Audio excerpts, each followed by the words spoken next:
Ei pessoal, tudo bem? Vamos falar um pouquinho sobre asma?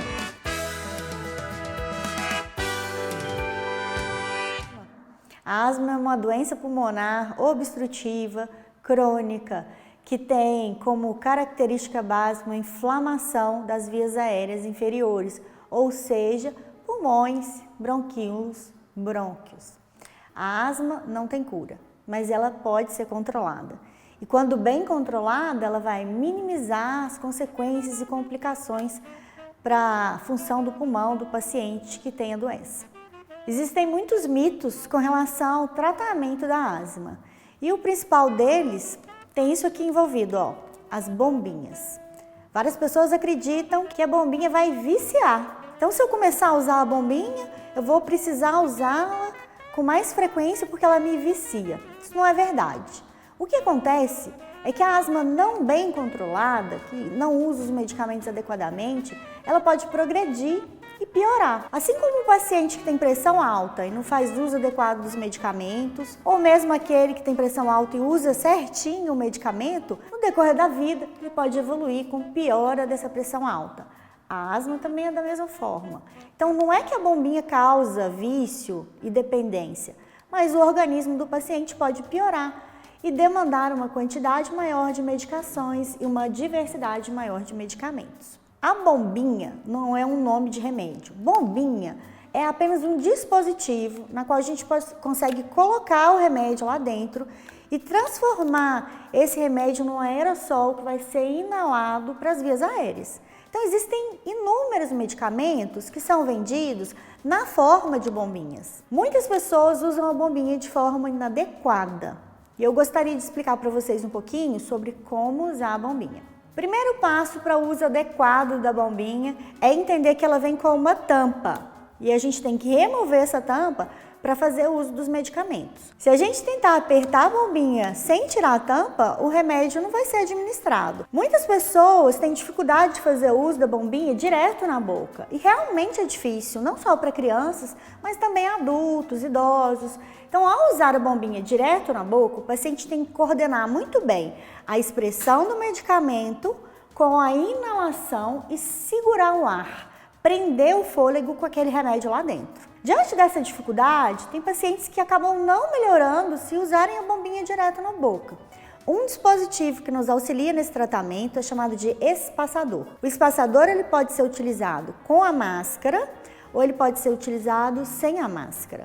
A forma mais tranquila e prática é usando mesmo com a máscara. O posicionamento da bombinha no espaçador é super importante. A gente não deve utilizar com a bombinha virada para baixo. Isso dificulta a liberação do medicamento do dispositivo.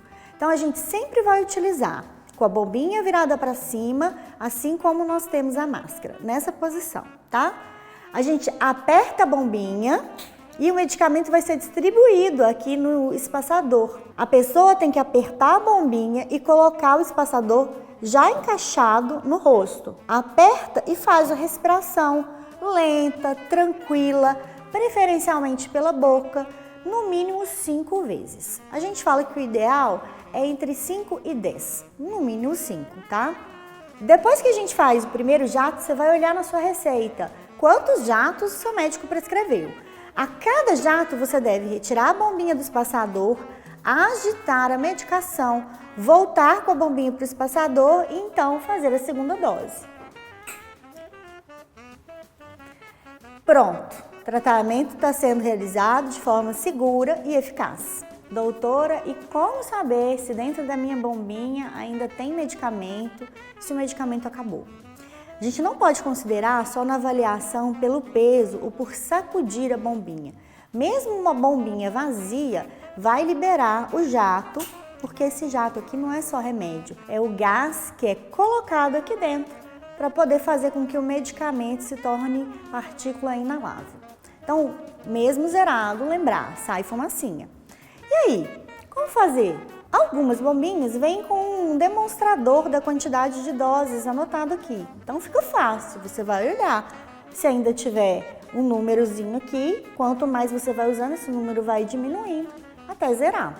Outras bombinhas não têm esse contador. Nesse caso, a gente precisa testar através de um recipiente com água. Nós vamos utilizar aqui 2 recipientes com água e um lado nós vamos colocar uma bombinha vazia, no outro lado a gente vai colocar uma bombinha cheia. Vamos ver a diferença entre elas?